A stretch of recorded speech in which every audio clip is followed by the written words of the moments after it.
1 week ago, Kahawa Pride was on the road against Westlife United, the second place team in our league, and we held them scoreless for 89 minutes before a goal kick mistake in stoppage time gifted them the win and gave us a 1-0 loss. This week, we were back with a double header. First, we were back at home at Mahiga Primary against Embakasi United, the league leaders with 35 points from just 16 matches and only 10 goals conceded all season, by far the best defensive record in the entire division. After that, on Sunday, we faced Terror Squad, another top 6 club in the same team we opened the season against with a 0-0 draw, 2 of the toughest opponents in the league back-to-back. In this video, I'm covering it all, along with a Lionesses situation that nearly led to them losing their entire house. You're now watching Road to the Kenyan Premier League.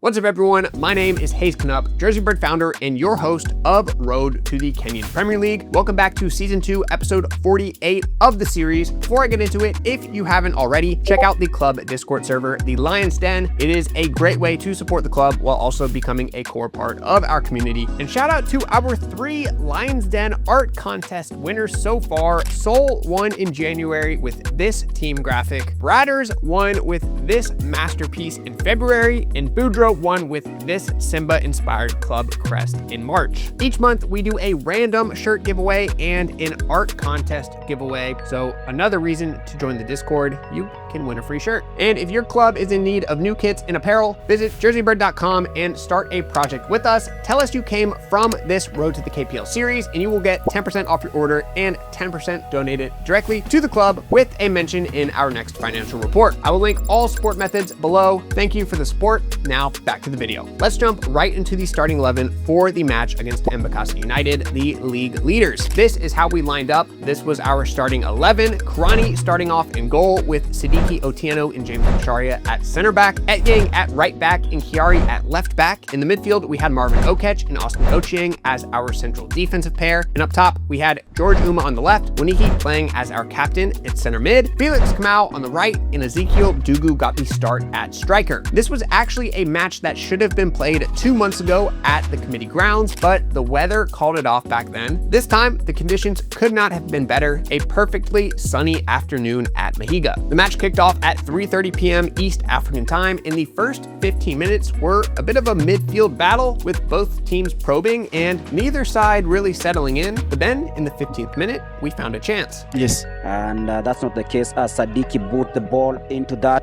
danger area looking for Lewis Mwaniki, and now George Uma tries to bring that home. It is a goal! 1-0. 1-0. Wow! What a goal, and the crowd responds. A good goal there in the 16th minute of the game, and it's that man again, Felix Kamau.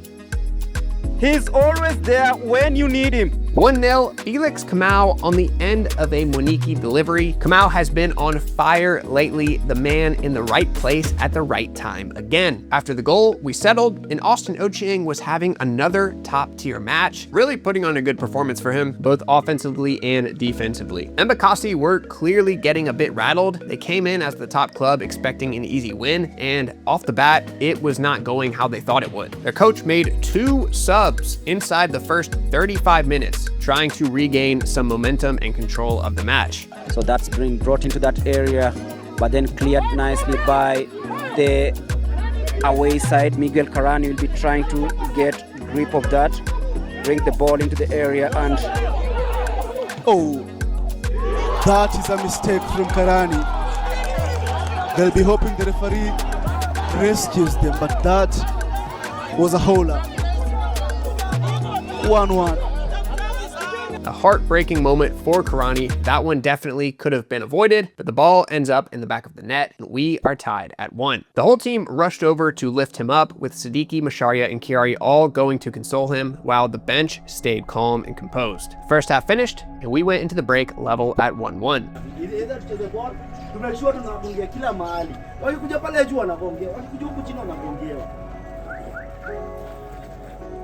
In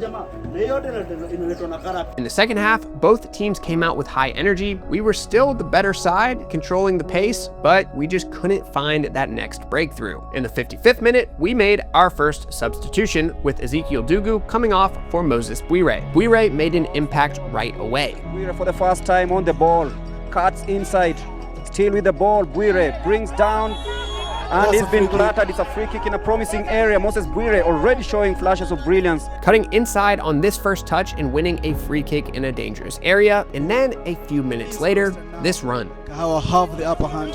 Moses Bwire, oh, very beautiful good play there. But they say, thou shall not pass. Thou shall not pass. Yeah, you can see the fans applauding. Then, in the 66th minute, things started to boil over on the Embakasi bench. So it is a red card for the goalkeeper. It's the red card. It is a red card for the reserve keeper. Intense scenes here. Very intense scenes here.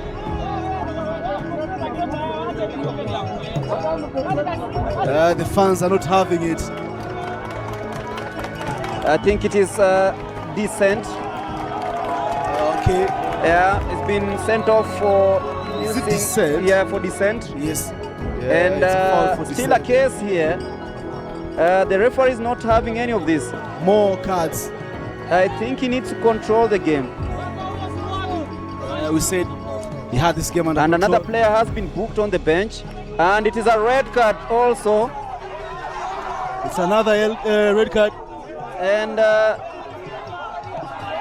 people are not having it. They have to be checked very careful because they are chasing promotion, and this can be very detrimental.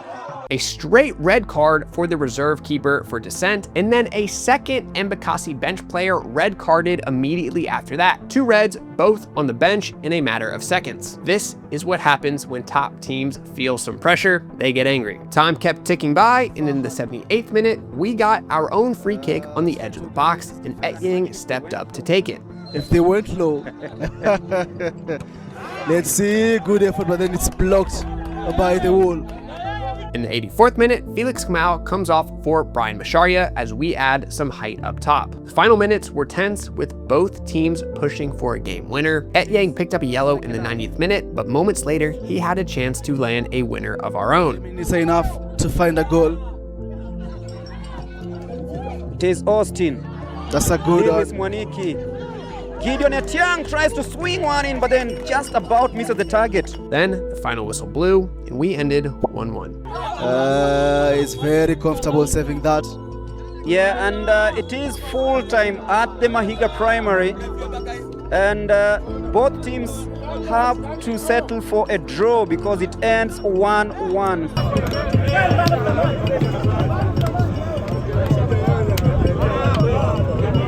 There you have it, a draw against the league leaders. We held Embakasi to 1 goal, a goal that came from an avoidable mistake, and we were arguably the better side on the ball for large stretches of this match. We had our chances, the result wasn't maybe what we wanted. Draw's not bad, but the performance did show some resilience. It wasn't a match we wished to draw at home. We started on well, but due to our mistakes, we got the draw, but we are thankful of what we got.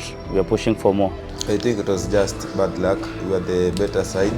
We just lost concentration at some point, of which we paid the price. It wasn't an easy match. It was a tough match since we were playing against the best team in the league so far. We opted for a win, but it ended up in a draw, and we thank God. The game was a tough game, and we had the upper hand by scoring the first goal. But one silly mistake, and just like that, the game was gone.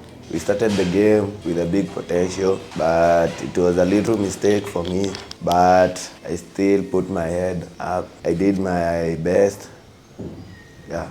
Regardless, we didn't have any time to dwell on the match because we had another one coming the next day. 24 hours later, we were back on the pitch against Terror Squad at Mwiki Grounds, the second time we faced Terror Squad this season. First time, if you remember, we drew 0-0. This venue is shared by Mwiki, Maji, and Terror Squad, and Mwiki United had their match at the same venue right after ours, so the hostile crowd wasn't just Terror Squad fans, it was Mwiki fans too. They are not fans of us either, and they did have something to say. We've taken points off all three of these clubs this season. We drew with Maji, but we got the win on the appeal because they played forged players. They now call us the Office Club because we took the legal route. We never played Mwiki, but we did get the points because we showed up so late. So their crowd was on us from the moment we arrived, calling us cowards and telling us that we didn't want to play that match. We rolled out the same starting 11 as the day before. No changes from Coach Kim. Same 11 that played well against Embakasi the day before was back out there again on Sunday. The match kicked off, and in the 9th minute, Terror Squad gets the first chance.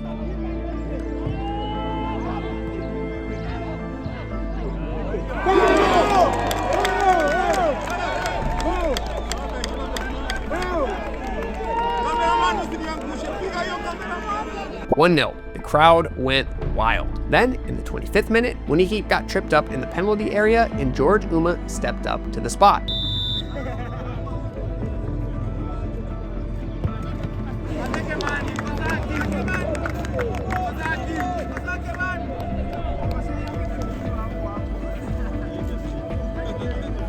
Crowd silenced. We go into the half, tied at 1.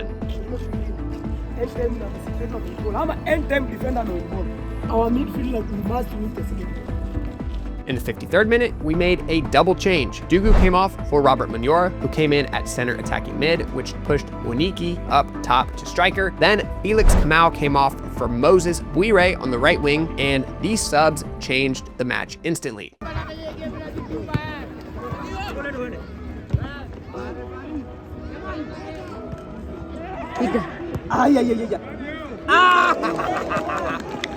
Five minutes later, Moses scores. 2-1 Kahawa Pride, but we keep pushing, and in the 78th minute, our captain stepped up.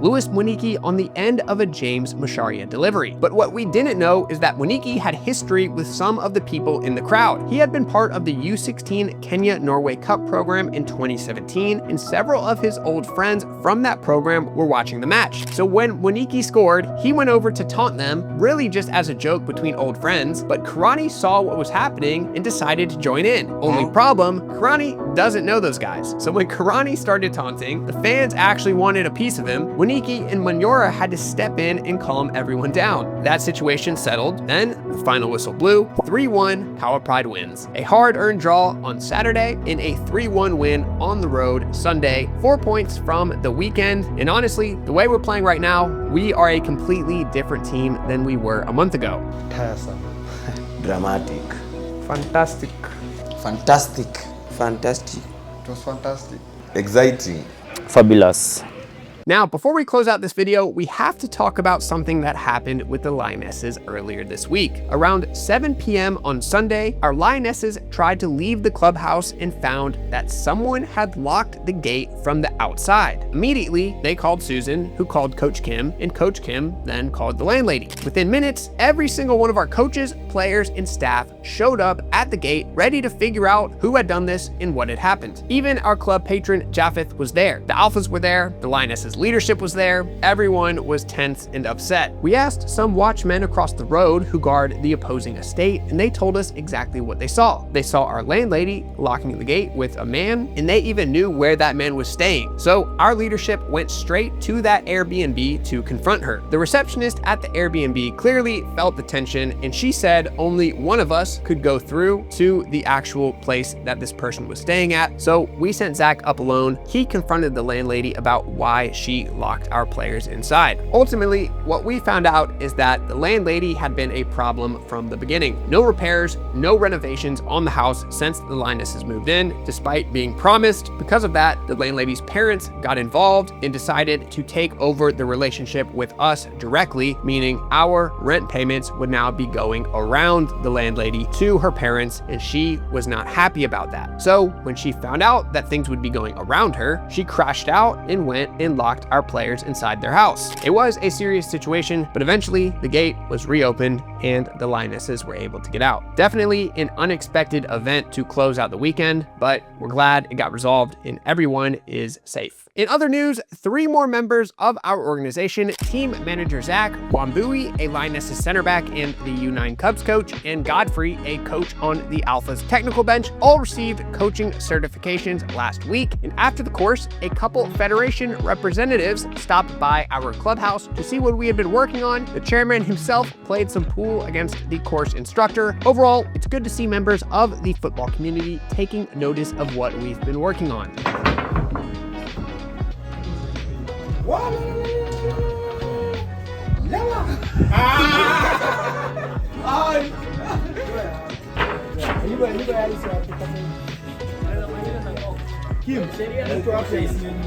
The Lionesses got a huge 3-0 win against Dadstar FC. Nettie Atieno extended her goal streak, and it was another dominant win for our women's team. Our next stream will be this Friday at 3 p.m. East African time. That is 1 p.m. in London, 8 a.m. in New York. If you're employed, tell your boss you have something better to do. We're back at home against Soweto Bromley FC. Gideon Etyang broke their hearts in week 2 with this late match iconic game winner. This was our first goal of the season. They're definitely coming back looking for revenge. So tune in to the stream at 3 p.m. East African time to support the squad. That's all I have for this video. If you like the show, drop a like, drop a sub, comment where you are watching from, and as always, you can catch new episodes of Road to the Kenyan Premier League every Wednesday and Friday at 1 p.m. Eastern time. Thank you all for the incredible amount of support, and I'll see you in the next one.